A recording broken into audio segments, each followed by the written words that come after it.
18 horas. Notícias de Manaus, Amazonas, Brasil e do mundo. Agora na Mix.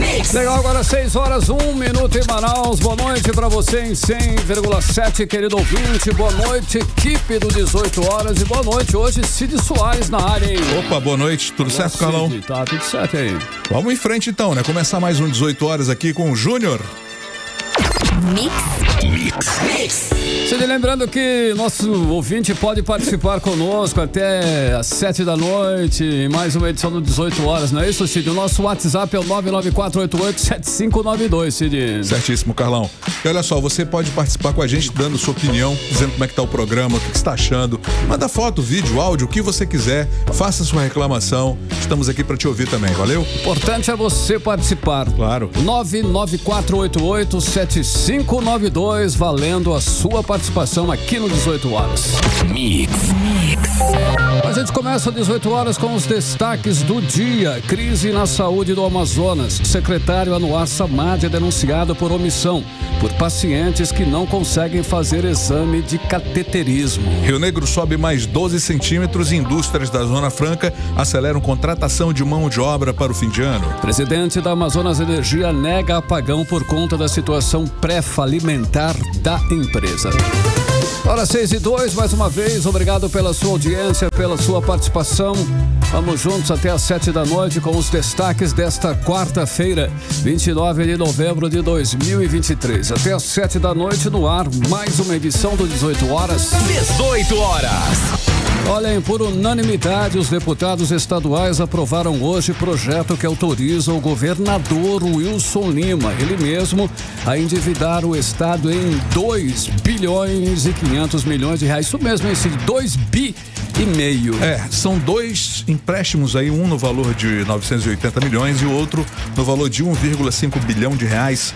O primeiro projeto de 980 milhões é junto ao Banco Internacional para a reconstrução e desenvolvimento. Os recursos desse empréstimo serão teoricamente aplicados em setores como educação, saúde, segurança pública, obras de infraestrutura e a capitalização do Fundo Garantidor de parcerias público-privadas. O projeto não dá detalhes, é genérico e permite assim que o governo utilize os recursos da forma que entender melhor. Olha, segundo o projeto de empréstimo no valor de 1 bilhão e 500 milhões é junto ao Banco do Brasil.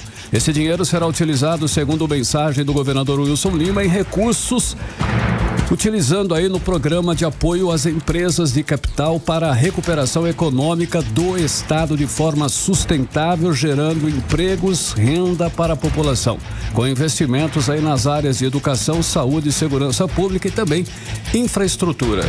Pois é, como se vê, né, são 2 bilhões e 500 milhões de reais de empréstimos autorizados pelos deputados, que não tem um projeto específico. Sim. Não se diz se é para construir uma escola, um hospital, um viaduto, uma estrada, enfim. É porque quiser. Aí. São bilhões né, que vão entrar nos cofres do Estado no ano eleitoral para certamente fazerem obras superficiais e de maquiagem para conquistar votos. É campanha. E o que é pior, hein, Cid? Endividando o Estado. Não se preocupam aí com a boa gestão, com o controle de gastos, com obras estruturantes, obras de valor. Vão pegar esses 2,5 bi e a saúde vai continuar um caos, a infraestrutura deficiente, as pessoas abandonadas pelo Estado. Bom, e vale lembrar que com o governador Wilson Lima nesses 5 anos, está no poder, já endividou o Estado em 5 bilhões e 800 milhões de reais. Em 2019 foram 2 empréstimos que totalizaram 1 bilhão e 400 milhões de reais. Em 2021, mais 1 bilhão e 900 milhões e agora 2 bilhões e 500 milhões de reais. Então é o seguinte, resumindo, o resumo da ópera, ou seja, o Wilson Lima, o governador, foi o que mais endividou o Estado e que não tem legado para mostrar até agora. Não inaugurou um único hospital em 5 anos e a saúde, como nós estamos aí já observando há um bom tempo, é um caos e no interior, né, é pior ainda, o interior está realmente à deriva, abandonado. Pois é, enquanto isso, olha, os vereadores ainda não aprovaram o pedido de empréstimo de 600 milhões pretendido pelo prefeito Davi Almeida, né? Para o governador, tudo, e para o prefeito, nada. Mix Olha o Rio Negro, hein? O Rio Negro subiu mais 12 centímetros de ontem para hoje, deixando o nível das águas no Porto de Manaus em 14 metros e 37 centímetros acima do nível do mar. Rio Negro subindo, hein, Cid Soares? Olha, a gente tem que levantar as mãos para os céus, meu amigo, e agradecer muito, né? Levante suas mãos. Claro. Com isso, as indústrias da Zona Franca de Manaus aceleraram as contratações de trabalhadores temporários. Boa. Isso quer dizer mais emprego para recuperar o tempo perdido também nas encomendas de fim de ano por conta da seca recorde. A repórter Nathalie Moraes conversou com o Sindicato dos Metalúrgicos e com os empresários. Boa noite, Nathalie. A expectativa agora, claro, né? Contratar pelo menos 5 mil trabalhadores, é isso mesmo? É isso mesmo, Cid. Boa noite, Cid. Boa noite, Carlão. Boa noite, ouvintes do 18 horas. Depois de noticiarmos tantos impactos, tantos problemas que a seca, e a estiagem trouxeram para todos nós amazonenses, agora a gente traz aí uma notícia boa para nossa economia. É isso mesmo, Cid, pelo menos 5 mil empregos temporários, devem ser gerados aí agora para realmente abastecer o Natal, reabastecer a indústria, já que a gente sabe que por conta da seca tivemos muitos prejuízos e hoje, com o Rio Negro chegando a marca aí de 14 metros e 37 centímetros, muita coisa já está chegando aqui pela nossa capital e reabastecendo o polo industrial de Manaus, Como a gente sabe, o nível dos rios impactou e atrapalhou diretamente no transporte das mercadorias aqui para nossa região. O que aconteceu? A gente não conseguia, Cid? A indústria não conseguia ser abastecida com os insumos para produzir, e a gente também não conseguia escoar a nossa produção. Então, isso daí foi realmente um prejuízo incalculável, dentro do polo industrial de Manaus, mas que agora, felizmente, com a subida do rio, pode falar, Sidão. Então, eu queria só fazer um adendo, que isso foi uma preocupação muito grande que nós tivemos aqui, porque ninguém sabia, ficou naquela expectativa, vai subir, não vai subir, vai paralisar tudo, os navios vão conseguir passar ou não. Então a gente ficou numa situação vexatória até, eu diria, porque a gente não tem estrada para começar, a gente depende diretamente dos rios para navegar. Os rios são as nossas estradas, Então isso é muito complicado. O aéreo é caro, O aéreo é caríssimo. Exatamente, olha só, e a melhora, com essa melhora aí do volume dos rios, ainda que aconteça de forma gradual, mas já tem permitido aí a retomada do transporte fluvial aqui na nossa região. A gente, como você bem disse, Cid, no pior momento dessa crise, dessa seca, dessa estiagem, a gente realmente não conseguia fazer nenhum tipo de transporte de carga. A gente ficou mais de 50 dias sem receber nenhum tipo de insumo. O transporte de carga aqui na nossa região chegou a ser feito por caminhões. Eles eram embarcados em balsas. A gente chegou a falar aqui nessa situação, que saíam lá do Porto de Barcarena, aqui no nosso estado vizinho do Pará, e eles chegavam aqui depois de alguns dias, mas essa carga que chegava aqui era bem menor do que as cargas que eram abastecidas nos navios, Esses caminhões, eles eram transportados aí com cerca somente de 60%.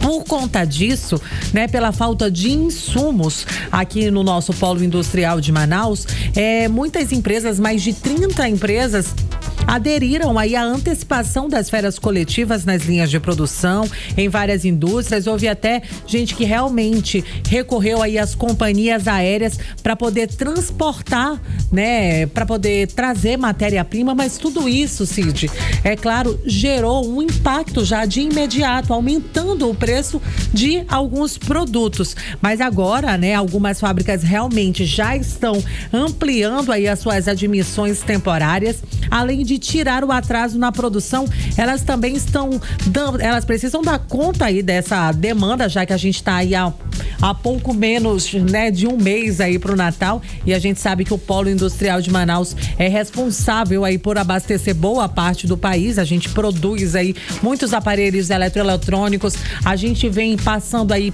no sul e no sudeste por uma onda de calor, Então, assim, realmente a gente vai precisar produzir muitos condicionadores de ar para realmente impulsionar e escoar essa produção que deve abastecer aí o sul e o sudeste do Brasil.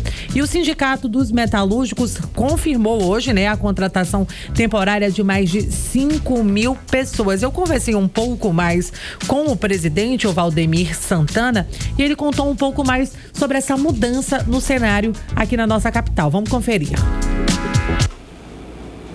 Eu estava, graças a Deus, estava subindo, né?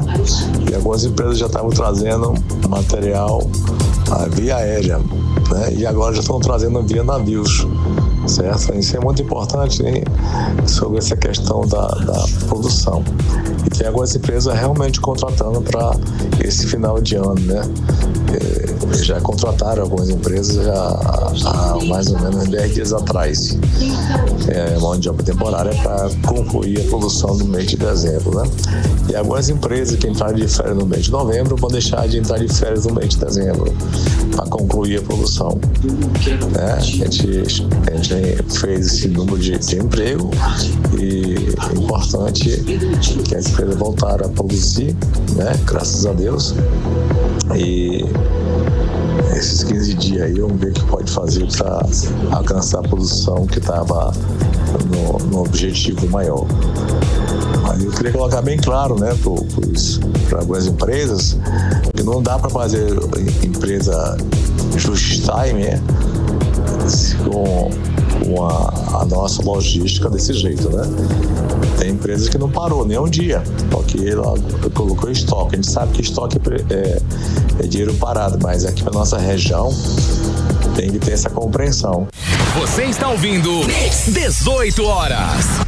Cid Carlão, nós ouvimos aí a fala do Valdemir Santana, ele que é presidente do Sindicato dos Metalúrgicos aqui na nossa capital, né? Com essa contratação de pelo menos 5.000 empregos temporários no polo industrial de Manaus, né? Como ele disse aí, essas pessoas, elas devem ser contratadas para suprir a demanda da indústria, né? Aqui, já que a gente teve realmente uma demanda, a gente tem uma demanda maior agora nesse período, que por conta da seca, né?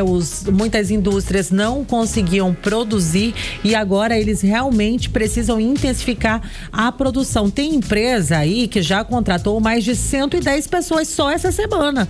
Então é uma notícia muito boa para nossa economia, né? Principalmente as empresas que mais estão contratando, você aí ouvinte, que realmente está buscando uma vaga aí nesse finzinho de ano no mercado de trabalho.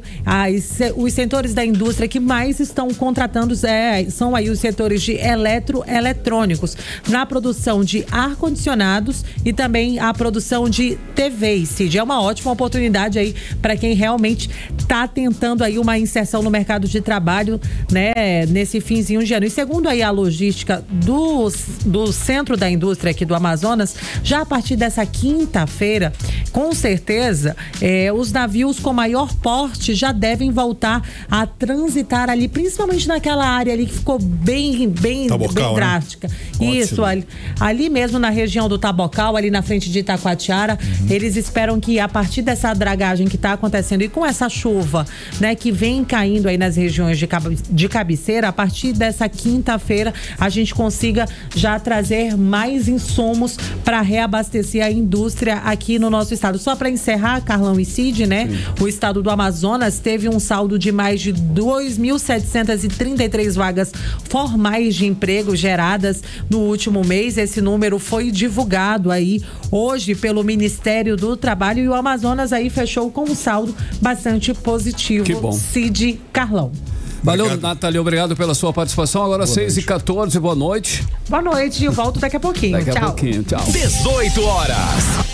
Olha só, hein? Hoje está fazendo um mês do acidente do avião que matou 12 pessoas em Rio Branco, lá no Acre. E uma vítima do Amazonas segue sem identificação e ainda não teve o corpo liberado pelo Instituto Médico Legal, o IML. Pois é, esse acidente aconteceu em 29 de outubro, quando a aeronave decolou a caminho de Invira, aqui no Amazonas. Ontem os corpos do copiloto Cleiton de Lima Almeida e de Antônia Elisângela foram identificados. Mas quem tem as informações mesmo é o repórter André Meirelles. Boa noite, André. Quem ainda não teve o corpo identificado nessa história toda? Como é que tá isso? Muito boa noite, Cid. Boa noite, Carlão. Boa noite a você que nos acompanha ao vivo aqui na 100.7, também nas redes sociais. Olha, realmente, né, a gente traz informações desse trágico acidente. Hoje, dia 29 de novembro, completa aí um mês, já que esse acidente aconteceu no dia 29 de outubro. Inclusive, esse acidente ele segue em investigação pelo Centro de Investigações e Prevenção de Acidentes Aeronáutico, mas sem muitas respostas sobre o que aconteceu naquele dia, né? Foi um dia de domingo, inclusive, quando os passageiros e a tripulação saíram do aeroporto Plácido de Castro, que fica em Rio Branco, no Acre, até o aeroporto, seria o destino João Fonseca, aqui no interior do Amazonas, em Envira, né? O voo que caiu no Acre era particular da empresa Artitax Aéreo e decolou do Rio Branco, aí com destino aqui, como a gente falou, no interior do Amazonas, em Envira. A aeronave, ela tinha uma capacidade para 14 pessoas. E o acidente ocorreu aí por volta de 7 horas e 21 minutos no horário local ali, que seria no horário local do Acre, seria 7 horas e 21 minutos. Aqui no horário de Manaus já era 8 e pouco, e também em horário de Brasília em 9 horas e 21 minutos. E logo após a decolagem, isso aconteceu, esse trágico acidente. A queda foi seguida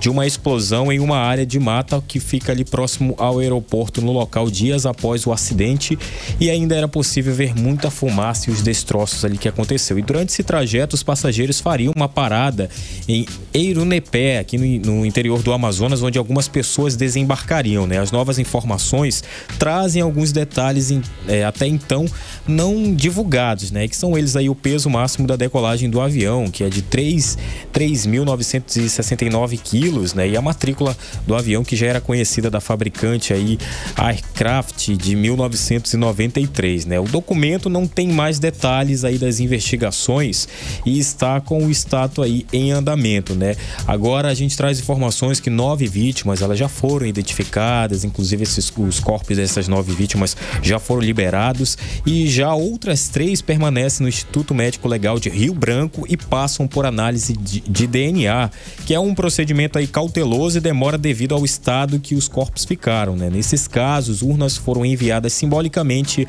para os velórios coletivos, isso feito nas cidades das vítimas, né? Dos 3 corpos aí, Cid, Carlão, o IML confirmou a identificação de um deles, né? De 2 deles, na verdade, né? Já foram 2 corpos identificados na tarde desta terça-feira, são os do Cleiton Lima Almeida e Antônia Elisângela, identificados aí após a extração de material de DNA dos restos mortais. Agora, o IML inicia o procedimento de expedição de certidão de óbito e também a liberação à família, né? A equipe de peritos do Instituto de Análises Forenses, o IFA, continuam trabalhando na identificação de Francisco Eutimar. Essas são as informações até o momento, Cid, Carlão.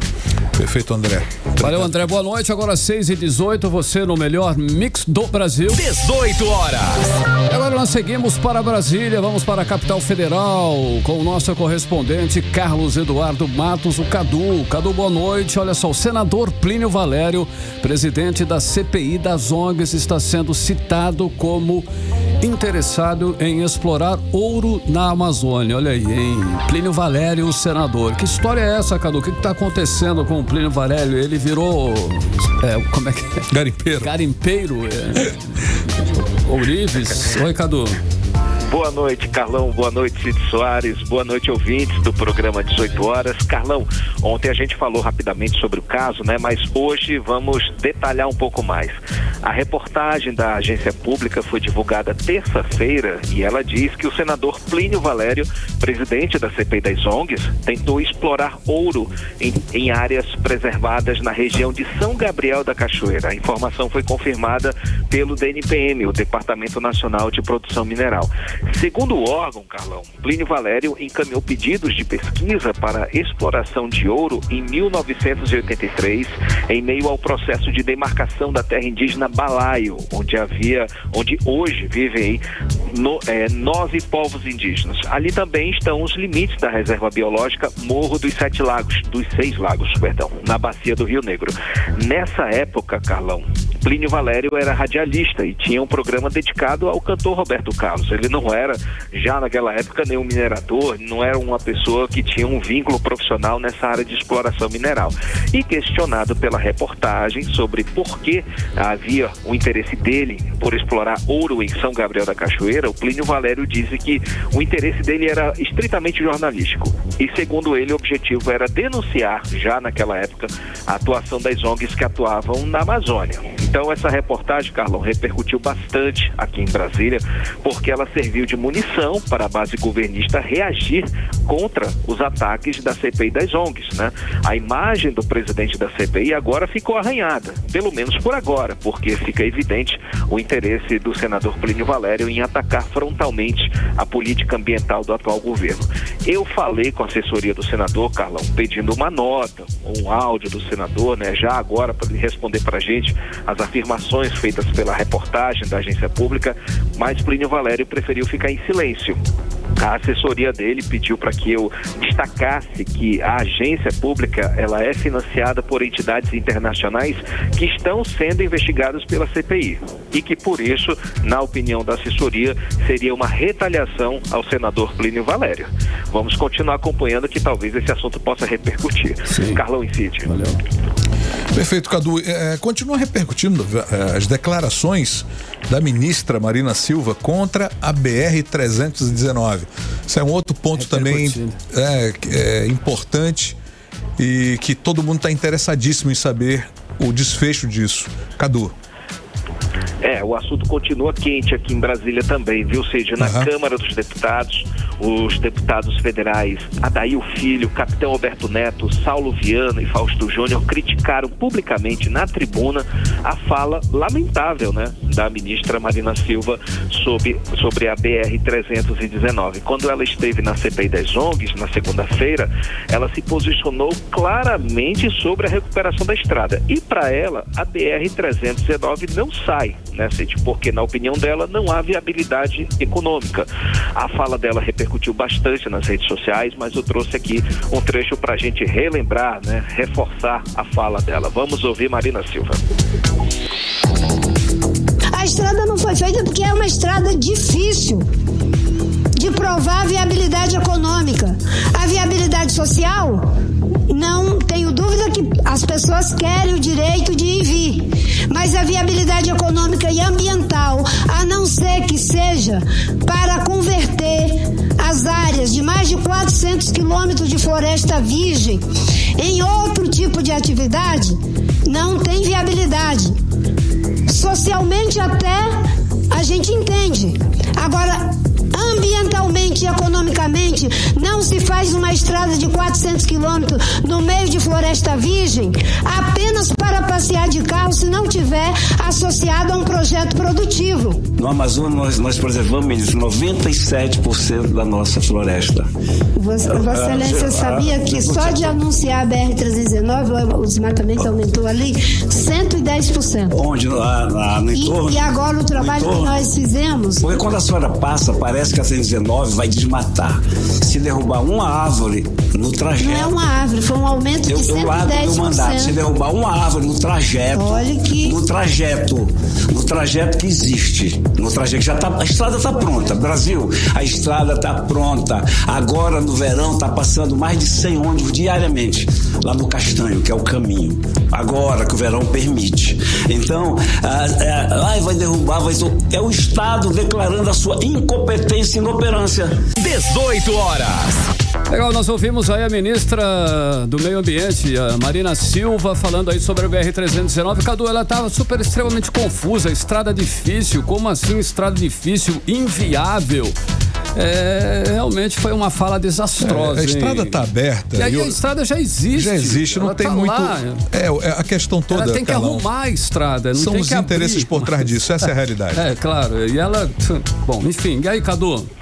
Exatamente, você falou certinho. Ela foi uma fala confusa da ministra Marina Silva. Realmente ela não, diante da pressão, né, que ela estava sofrendo ali do senador Plínio Valério, que fez uma pergunta ali insistente com relação à BR-319, e ela sempre falou que ela, toda vez que ela vai ao Senado, toda vez que ela fala com parlamentares do Amazonas, ela é questionada sobre esse assunto. Esse assunto incomoda a ministra Marina Silva.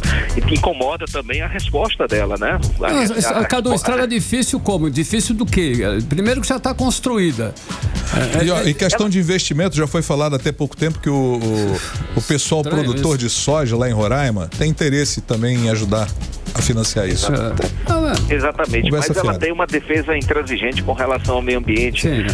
Há a pesquisa, segundo ela, nas mãos do governo, que dizem que foram abertas muitas vicinais, né, ao longo da estrada durante aquele período de licenciamento ambiental provisório que foi concedido pelo governo Bolsonaro. Então, mas esse é o trabalho que eles precisam ter. Esse é o trabalho que o governo precisa ter. Não querem fazer nada, vai abrir, sabe? Tem que fiscalizar e ficar. Fiscalizar, isso é o trabalho deles, não querem trabalhar. A questão agora é que o momento é outro, né, Cid? O momento agora é de absoluta necessidade do estado do Amazonas diante da crise. Exato. A crise bateu na porta e a necessidade de uma pista, de uma estrada rodoviária, de escoamentos, produção, é vital. E Marina Silva não está entendendo esse momento que o Amazonas está vivendo. Nós passamos por dois momentos, né? A estiagem agora e lá no tempo da pandemia. Então são dois momentos importantes e interessantes até para citar. Que já comprovou a viabilidade, né, e a necessidade da estrada. E aí, Cadu? Agora, Carlão e Cid, o assunto também repercutiu no Senado, né? A gente vai ouvir agora a fala, agora há pouco, que ele fez, o senador Omar Aziz, na tribuna também, que é o coordenador da bancada do Amazonas no Congresso. Ele foi bastante crítico à ministra Marina Silva. Vamos ouvir. A ministra Marina pode ter seus posicionamentos, é um direito que ela tem. Mas ela não pode menosprezar uma população toda. Ela menospreza o estado do Amazonas e menospreza o estado de Roraima. Quando ela diz que nós estamos querendo asfaltar 319 para passear. Ministra Marina Silva, quem passeia com recursos públicos pelo mundo afora, vendendo aquilo que a senhora não entrega, não é o amazonense. O amazonense precisa daquela estrada, porque nós já sofremos na pandemia quando não chegou o oxigênio, porque não asfaltaram uma estrada que já está pronta. Ela já teve asfalto a vida toda. Nós sofremos, estamos sofrendo agora com a estiagem, com a seca, porque os nossos rios não são navegáveis por causa da seca e a gente precisa da estrada. Não é para passear, é muitas vezes para levar remédio, comida, levar equipamentos, transportar a produção da Zona Franca e menosprezar, diminuir a ansiedade do povo amazonense com uma frase simplista, mostra o tamanho que ela pensa nas pessoas que moram na Amazônia. 18 horas. Aí, Cadu, é impressionante a lucidez com que, né, o senador Omar Aziz se referiu a esse processo todo aí da BR-319. Eu concordo com ele em ordem, número, gênero e grau, né? Isso, Cadu, show de bola as falas dele, hein? Exatamente, é uma fala crítica, uma fala dura, resumindo aí realmente o que o povo amazonense pensa, né? E o que nós estamos pensando sobre a fala da ministra. Essa fala da ministra Marina Silva, Carlão e Cid, ela desnuda a opinião dela. Para ela, a BR-319, como eu falei, ela não vai sair. Agora é interessante que o governo está divergindo, né, Carlão? Porque, de um lado, tem uma ministra que está praticamente sozinho nessa defesa contra a pavimentação, mas tem um grupo de trabalho que é numeroso, volumoso e está forte, né? Porque tem uma bancada, tem órgãos de transporte, tem o DENIT está lá dentro, a NTT, todo mundo está lá, e já tem empresa que vai fazer isso lá dentro desse grupo de trabalho, mas e aí o governo como é que vai ser? Eu quero ver como é que vai ser lá na frente, daqui a 90 dias, o que o governo vai dizer. Será que ele vai colocar a ministra Marina Silva contra a parede e vai tocar as obras, ou vai dar ouvidos a Marina Silva? Vamos aguardar aí nos próximos 90 dias, né, Carlão e Cid? Beleza, Cadu, agora vamos dar aquela geral aí, o que mais de relevante, de importante aconteceu aí em Brasília, na capital, que o nosso querido povo amazonense precisa ouvir, Cadu? Resumindo aí. Vamos lá, de rapidinho, Carlão e Cid. Hoje o ministro da Justiça, Flávio Dino, indicado aí do presidente Lula para vaga no Supremo Tribunal Federal, ele foi ao Senado pedir voto. Sim. Ele foi recebido pelos senadores governistas, falou com a imprensa, tudo mais. Hoje, o objetivo dele, na verdade, foi abrir caminho para essa campanha pelo voto. E não está sendo fácil, Carlão. Depois do PL, o Partido Liberal, que ontem afirmou ser taxativamente contra a indicação de Dino, hoje foi a vez da bancada evangélica fechar questão sobre o voto não à indicação de Flávio Dino. E a gente segue acompanhando esse caso, né? Até lá, o dia 17, vai ter muita página para virar. Hoje, na Câmara dos Deputados, a Comissão de Fiscalização e Controle, né, chamou a ministra da Saúde, a Anísia Trindade, para questionar o calendário de vacinação do ano que vem, que vai incluir a vacinação contra a Covid-19 para crianças de 6 meses a 5 anos de idade.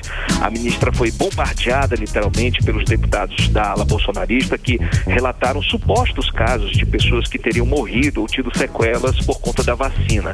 E, claro, a ministra rebateu a todas as afirmações, essas afirmações anti-vacina, né? E lembrou que a Covid-19 continua matando pessoas e que a vacina ainda é e sempre foi o melhor caminho de prevenção. E para a gente finalizar o nosso giro, Carlão, a Comissão de Constituição e Justiça do Senado aprovou hoje pela manhã uma PEC que impede que um militar federal da ativa possa disputar um cargo eletivo, ou seja, de participar das eleições. Se ele quiser disputar um cargo eleitoral, participar das eleições, ele vai ter que ir para a reserva. Então essa proposta segue agora para o plenário do Senado. E essa proposta, claro, botou a bancada da bala em polvorosa. Vamos ver como é que fica essa história. Beleza, Volto Cadu. com vocês, Carlão e Cid. Valeu, Cadu. Boa noite. Valeu, tchau, tchau, gente. Valeu, tchau, tchau. Agora 6h31, você era o melhor mix do Brasil. 18 horas. Olha, o secretário de Saúde, Anouar Samad, foi denunciado ao Ministério Público por omissão pelo caos na saúde pública do Estado. Denunciado. Pacientes estão denunciando que aguardam há um mês para fazer um simples cateterismo e não conseguem. Nos hospitais, médicos falam em novo colapso do sistema, como aconteceu na pandemia de Covid-19. Olha, a crise na saúde do Estado vem sendo denunciada pelo 18 horas constantemente. Faltam remédios, as filas para cirurgias, consultas e exames são intermináveis, profissionais de saúde com salários atrasados e até a falta de alimentação para quem trabalha nos hospitais. E para acompanhantes também dos pacientes, claro, né? A repórter Nathalie Moraes tem acompanhado essa crise e tem mais informações pra gente. Nathalie, mais uma vez, boa noite. Fala pra gente aí sobre esse caos que está rolando nesse momento na saúde. Boa noite mais uma vez, Cid, Carlão, realmente, né, o caos na saúde que já se estende aí pelos últimos 5 anos, pelo menos, né, a gente tem aí mais ou menos esse tempo de programa e a gente vem acompanhando toda essa crise que só se estende e piora a cada dia em todas as unidades de saúde aqui do nosso estado. E aí agora, né, mais uma vez, esse assunto, né, foi a tribuna da Assembleia Legislativa aqui do nosso estado, levado aí pelo deputado estadual Ilker Barreto, que ingressou com uma representação no Ministério Público contra o secretário estadual Anouar Samad, o secretário de Saúde aqui no nosso estado. Nesse documento, né, o deputado comprova que o secretário estaria aí cometendo omissão de socorro por conta das problemáticas da rede pública aqui no estado. Um dos motivos, né, pelo qual o deputado levou aí ele ingressou com essa ação no Ministério Público, isso é um dos motivos, né, foi a fila dos pacientes que estão aguardando pelo procedimento de cateterismo no Hospital do Coração Francisca Mendes.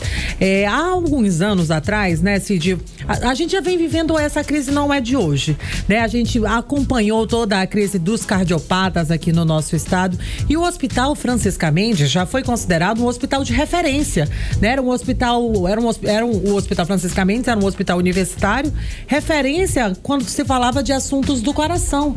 E hoje é um hospital que está à beira do colapso. Exatamente. É uma situação realmente preocupante. Durante seu pronunciamento na tribuna, o deputado afirmou que vem recebendo várias denúncias de pacientes que aguardam há mais de um mês pelo procedimento de cateterismo. São dezenas de pessoas que estão aguardando aí há cerca de 50 a 60 dias, né, pelo procedimento, e essas pessoas estão internadas não somente lá no Francisca Mendes, tem gente aguardando por cateterismo no Delfina, no João Lúcio, no Getúlio Vargas, e o Estado não tem como fazer. Primeiro porque não tem material, não tem profissional capacitado para fazer esse tipo de trabalho, né? O deputado relatou todo esse absurdo na qual essas pessoas estão passando. A gente sabe que esses pacientes estão realmente correndo risco de vida, né? Porque já que com o coração não se brinca, claro, né? E coração não espera. Então, o deputado fez esse alerta, né, na tribuna, alertando os demais parlamentares, né, os outros deputados, já que se o Estado não tem a máquina, não consegue fazer o procedimento, por que então não faz um processo indenizatório? Contrata aí para que essas pessoas, para que esses pacientes façam na rede privada? A gente vai realmente deixar todos esses pacientes morrerem porque o Estado não tem como fazer o exame, porque o Estado não tem como fazer o procedimento? Vamos conferir aí a denúncia do deputado Wilker Barreto. O cidadão que paga o nosso salário está internado há mais de 50, 60 dias esperando pela sua vida. Mais de 100 pessoas aguardando um cateterismo. As máquinas de cateterismo do Francisca Mendes, deputado Carlinhos Bessa, estão quebradas há meses. Se isso não for omissão de socorro, senhor presidente, assumindo o risco de matar é o quê? Pessoas correndo um risco de vida e o Estado não quer sequer fazer no setor privado. Faça um processo indenizatório e contrate a rede privada, mas salve vidas. Senhor presidente, eu estou representando hoje contra o CPF do secretário de Saúde por omissão de socorro, e eu espero que o Ministério Público tome as providências. Eu posso afirmar categoricamente e desafio qualquer um: o Estado do Amazonas, a sua saúde está em falência. É um paciente terminal. E o que mais me entristece e me indigna, que não é por falta de recurso, é má gestão e qualquer respeito com a vida do próximo. 18 horas. Cid, Carlão, nós ouvimos aí a fala do deputado estadual aqui do Amazonas, o Wilker Barreto, né, que ingressou aí com uma ação no Ministério Público contra o secretário de Saúde, Anuar Samad, por omissão de socorro aos pacientes cardiopatas que aguardam aí, né, por um procedimento de cateterismo. Só pra gente ter ideia, né, nesse documento, o deputado cita aí, né, ele fez a representação contra o secretário estadual de Saúde, Anuar Samad, o motivo: a omissão e as problemáticas de saúde na rede pública aqui do nosso estado. Ele elencou aí, né, que os pacientes realmente estão denunciando que aguardam há mais de um mês para fazer um simples cateterismo, né? Ele acrescentou aí as críticas, né, que a gestão do atual secretário Anuar Samad nos hospitais, já que os médicos realmente falam de um possível colapso no sistema da saúde. Colapso esse, né, que já é anunciado, né, Cid? A gente realmente tem acompanhado toda a situação. Faltam salários, faltam alimentos, faltam insumos, faltam medicamentos. A nossa saúde realmente está pedindo socorro. Profissionais inexperientes entrando em cena agora com essa contratação. Exatamente, a situação das tags, né? Ontem mesmo a gente falou aí dos 1.043 enfermeiros que foram convocados aí para atuarem aqui no estado sem concurso público, pelo menos 800, né? A gente tá falando de 800 pessoas que vão atuar em unidades de terapia intensiva sem ter nenhum tipo de formação. Imagina aí. E essas pessoas que aguardam cateterismo, elas estão aí nessas unidades de terapia intensiva. Tá bagunçada a coisa, hein? Não tá bagunçada não, Carlão. Realmente a nossa saúde está entregue a Deus, né? Porque só Deus pode intervir por nós, porque o governo tá bem difícil, Carlão e Cid. Beleza, então, Nathalie, daqui a pouquinho você volta aí com mais informações. 6h38, você no melhor mix do Brasil. 18 horas. Olha, continue aí em 100,7. Daqui a pouquinho você vai conferir no 18 horas. Presidente da Amazonas Energia nega risco de apagão por conta da situação de falência da empresa. Esse é o nosso assunto em instante, já aqui no 18 horas. 18 horas. Agora, quando são 6h39, nós vamos conferir a previsão do tempo e temperatura para amanhã. Amanhã já quinta-feira, em final de semana na porta aí. Tempo e temperatura com Cid Soares. Previsão do tempo. Bom, não poderia ser melhor, né? Pra mim tá tudo certo. Sol com algumas nuvens de manhã, Tipo para amanhã, né? Ótimo isso. Chove rápido durante o dia e a noite. Temperatura variando entre 25 graus na mínima e 31 na máxima. E a umidade relativa do ar atinge uma máxima de 98%, que é o que nós merecemos. É isso que temos, Carlão, para amanhã. Olha, o presidente da Amazonas Energia, que é o Márcio Zimmermann, descartou a possibilidade do Amazonas enfrentar um apagão de energia por conta da situação pré-falimentar da Amazonas Energia. Inclusive, esse assunto rodou na internet hoje. Bastante. Né? Todo mundo preocupado, inclusive. Portais, todos falando sobre isso, enfim. Semana passada, a Agência Nacional de Energia Elétrica, a ANEEL, recomendou ao Ministério de Minas e Energia a caducidade, o fim do contrato que passou o controle da Amazonas Energia para o Grupo Oliveira. E diante dessa situação, surgiu a situação dessa possibilidade, Carlão, de apagão aqui no estado. O repórter André Meirelles está acompanhando essa situação e tem mais informações. Boa noite, André, mais uma vez. André, dá para confiar na palavra do presidente da Amazonas Energia? Como é que tá isso aí? Vamos saber, Cid, Carlão, boa noite mais uma vez para vocês e boa noite você que está nos acompanhando, está chegando agora nesse momento. Olha, hoje pela tarde o presidente da Amazonas Energia, né, o Márcio Zimmermann, falou com a imprensa e afirmou que a empresa vai manter aí o serviço sem prejuízo à população e não vai haver interrupção do fornecimento de energia elétrica aqui no estado, né? Inclusive, em uma das falas, ele rebateu algumas notícias que afirmaram aí sobre haver risco de apagão aqui em Manaus. Bom, acontece também que a ANEEL, que é a Agência Nacional de Energia Elétrica, pediu ineficiência contra a concessionária de energia, né? O pedido foi recomendado pela ANEEL ao Ministério de Minas e Energia, isso em 21 de novembro. Isso porque em setembro do ano passado, a Amazonas Energia foi intimada por descumprimentos de cláusulas contratuais, como a geração de caixa negativo, alto nível de endividamento e problemas de inadimplência setorial, né? A ANEEL também alega que a empresa não avançou em ações de combate a perdas de energia, né? E para evitar a revogação do contrato na época, a Amazonas Energia tinha duas opções, né? Uma delas era a apresentação de um plano de recuperação econômica ou aí a outra saída, que seria a transferência de controle para outro agente, né? A Amazonas Energia acabou optando pela transferência de controle, né? E isso aconteceu naquele mês, em outubro, a candidata a assumir a concessão, né? Que é a Green Energy Soluções em Energia. Mas aí foi rejeitada pela ANEEL e por não conseguir comprovar a capacidade técnica e econômica financeira para administrar a concessão.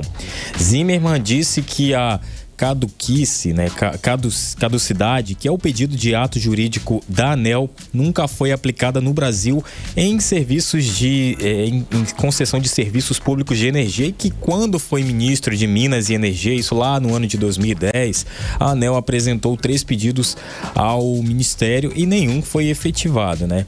Porém, ele reconheceu ser e certa a transferência de controle que será decidida pelo Ministério de Minas e Energia. Até essa definição aí do ministro de Minas e Energia, a Amazonas Energia promete continuar produzindo e distribuindo energia para o estado. Ele falou isso aí durante essa coletiva que teve hoje. Vamos conferir.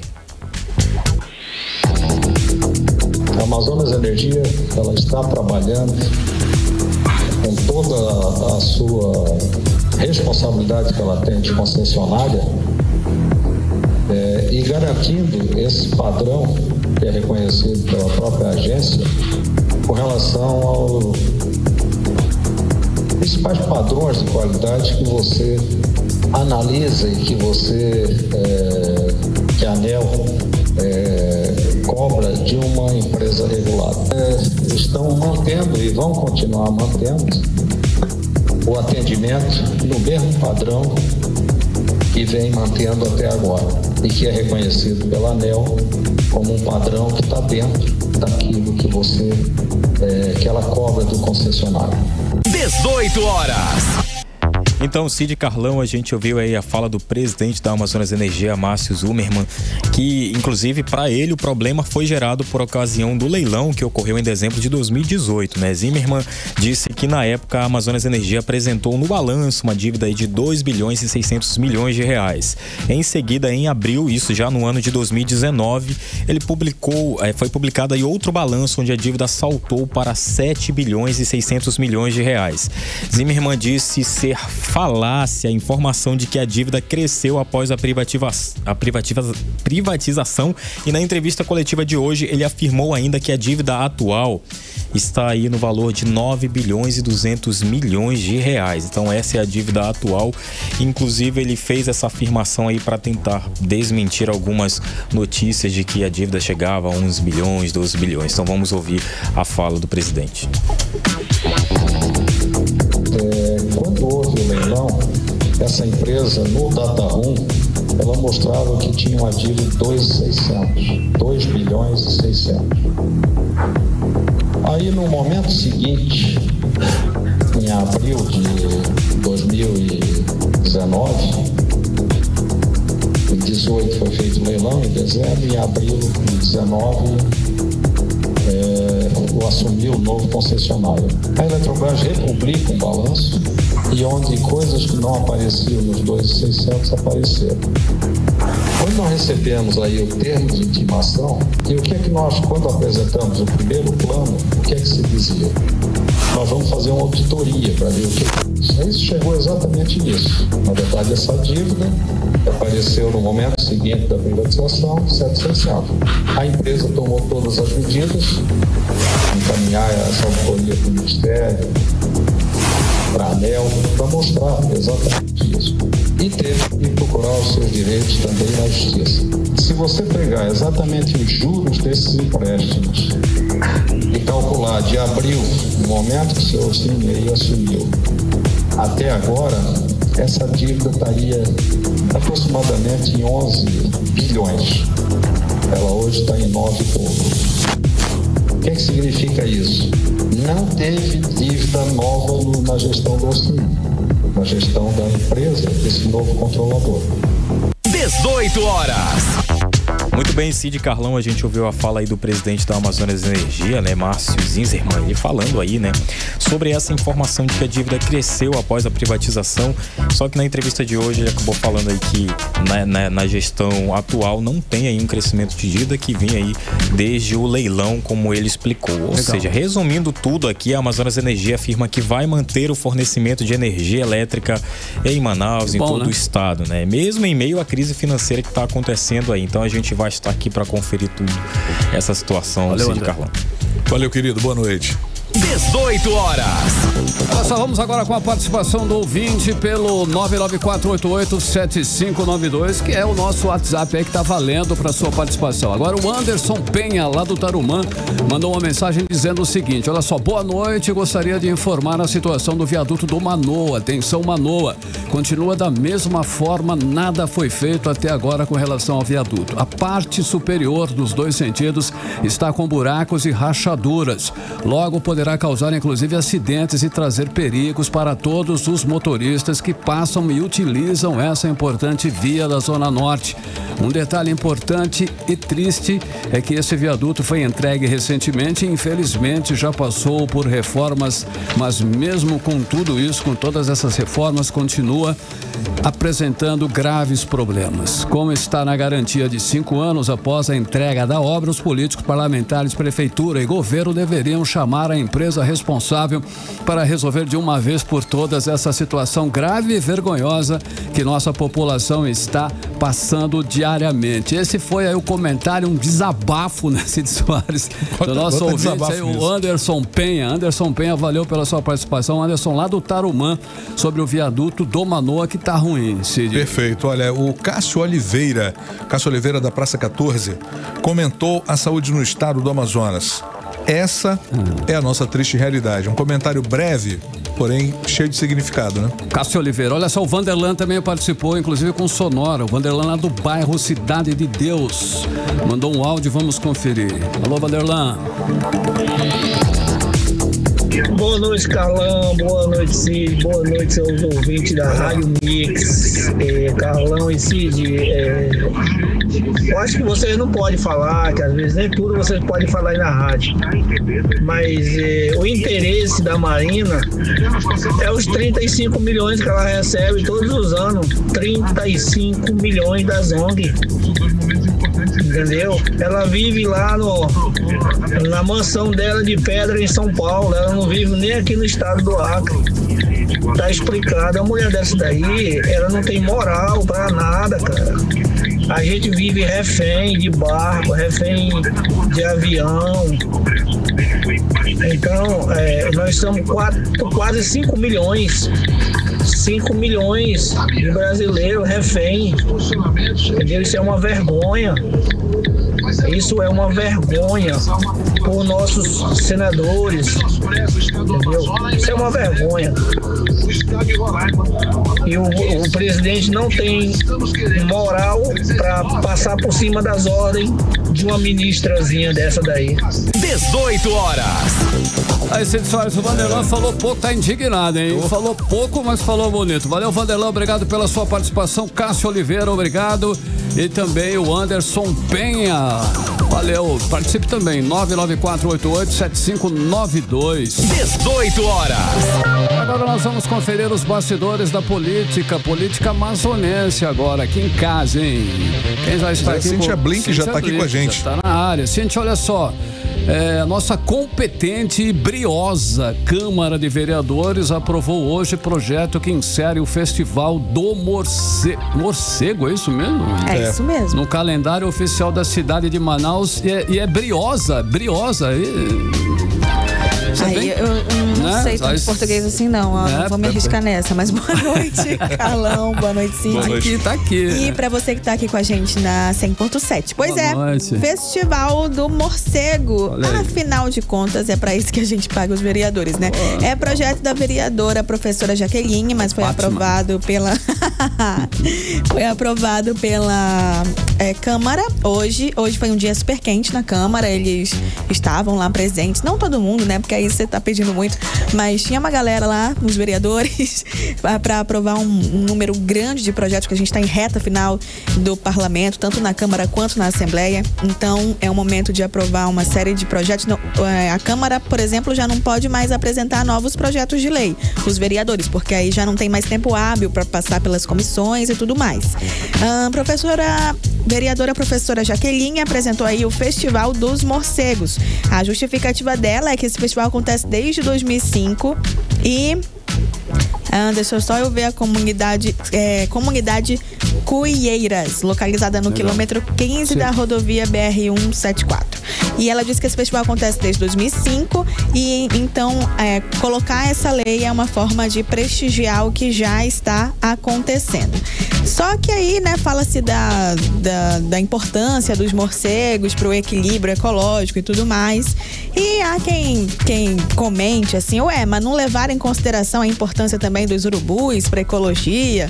Enfim, aí a partir desse momento que a notícia é pública, as pessoas vão fazendo uma série de comentários ali. Vou dizer que parece que não gostaram não de incluir o Festival do Morcego aí no calendário oficial de Manaus. Mas é isso, temos mais um dia.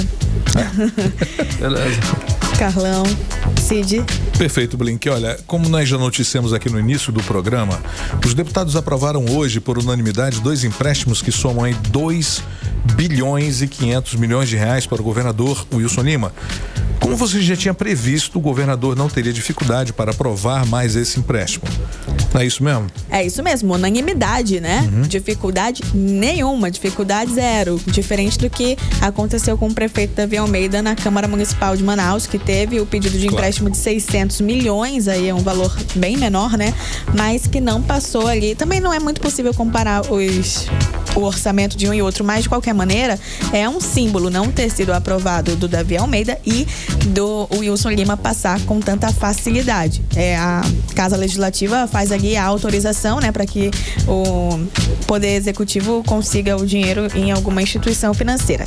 Bom, Os parlamentares falaram o seguinte: olha só, a gente começou tarde a sessão hoje porque a gente estava justamente discutindo sobre o empréstimo. A sessão costuma começar às 9, 9h30, hoje foi começar perto das 11 horas. Isso porque os deputados estavam reunidos com a equipe técnica do governo, teoricamente, porque eles queriam saber exatamente para onde ia o dinheiro. Foi questão de comentário o fato do projeto apresentado pelo Poder Executivo não trazer grandes detalhes. Ele trazia ali de forma muito ampla para onde ia o dinheiro. Vai para a saúde, vai para a segurança, vai para cuidar da saúde financeira do Estado, mas não necessariamente dizia, olha, vai para o programa XYZ, será gasto tanta coisa, vai contratar tais serviços, e isso não estava claro. De acordo com o presidente da Assembleia Legislativa, deputado Roberto Cidade, esses detalhes foram ditos aí pela equipe técnica do governo, que ficou reunida aí por praticamente 2 horas com os parlamentares, e isso foi privado, né? Isso não foi transmitido ao público. E quando o assunto foi para o plenário, já estava aprovado por unanimidade, o que normalmente é assim que acontece, né? Quando um assunto chega no plenário é porque ele já está vencido ali, já está tudo acordado. Cid, Carlão. Ei, Cintia, olha só, hoje a Câmara dos Vereadores também aprovou o projeto de lei que permite que ônibus mais velho rodem em Manaus. Teve, inclusive, bate-boca, né? Muito bate-boca, viu? Câmara nunca decepciona quando o assunto é esse. Eles aprovaram aí um projeto de lei, porque o que acontece? Esse projeto de lei, ele foi apresentado pelo vereador Bessa, mas ele traz mais informações. Ele faz com que ônibus possam ser renovados com uma frota mais velha, só que ao mesmo tempo, dentro desse projeto, tinha também coisas que beneficiavam mototaxistas que estavam presentes lá na galeria fazendo a pressão para que o projeto fosse aprovado. O que acontece? Agora está permitido que, por exemplo, não vou dar os números exatos, mas a lógica é essa. Por exemplo, antes, a cada 1.000 habitantes, um mototaxista poderia ser oficializado, ali, receber a licença para ser mototaxista. Agora isso diminuiu para cada 500 pessoas, um mototaxista pode atuar. Então isso é bom, né? Porque aí mais pessoas podem trabalhar. Só que ao mesmo tempo vem nesse texto do projeto também essa história da frota de ônibus que fica mais velha. Ela pode ficar mais velha e sem precisar renovar com frequência. Aí você pode até pensar assim, mas nunca renovou com frequência. Tudo bem, mas com a lei era possível cobrar. Quando a lei muda, estendendo esse tempo, você tem menos um instrumento para fazer essa cobrança. Então foi isso que aconteceu. Então foi pauta de bastante discussão. E é isso, trago mais informação amanhã. Beleza, Cíntia Blink, 6h56. 18 horas. Rapidinho, conferir tempo e temperatura para hoje com Cid Soares. Previsão do tempo. Olha, para hoje à noite é o seguinte: teremos possibilidade de chuva aí com 80%, 15 milímetros apenas. A umidade relativa do ar fica em 93%. E claro, teremos uma noite muito, muito gostosa. Tudo isso pra você hoje à noite, hein, Carlão? Beleza, 6h57 em Manaus. Mix. 18 horas. Esporte. Também hoje nós temos mais uma rodada eletrizante do Brasileirão. Brasileirão pegando fogo e o Vascão ontem mais uma vez. Mas tudo bem, deixa pra lá. Cid, vale liderança e vaga. Como é que tá essa situação? Essa briga tá feia, cara. Essa briga tá, né? Tá indo, né? Olha só, onde tudo parecia muito claro no Z4, complicou, e complicou mesmo. O Bahia viu suas chances aí de rebaixamento serem reduzidas após essa derrota do Vasco que você acabou de falar ontem, 4-2 pro Corinthians em São Januário. Para se salvar da queda, o esquadrão depende apenas de si mesmo. E o Vasco até saiu na frente, né? Mas tomou aquele empate lá, virou de novo, novamente toma empate. É o Vasco, né? É o Vasco. Porém, ele viu o Corinthians buscar a virada aí definitiva e diante disso, a vida vascaína se complicou de novo.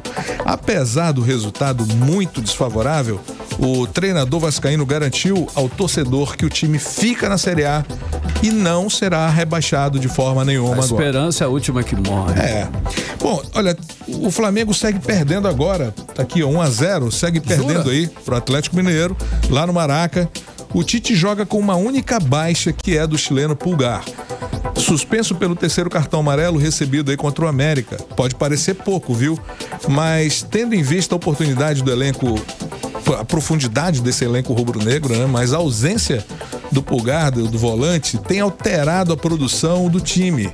Com ele, o aproveitamento é de aproximadamente 74%, enquanto que sem ele o número cai para 30%. E isso já está se refletindo na partida de hoje, muito comprovadamente, né, isso.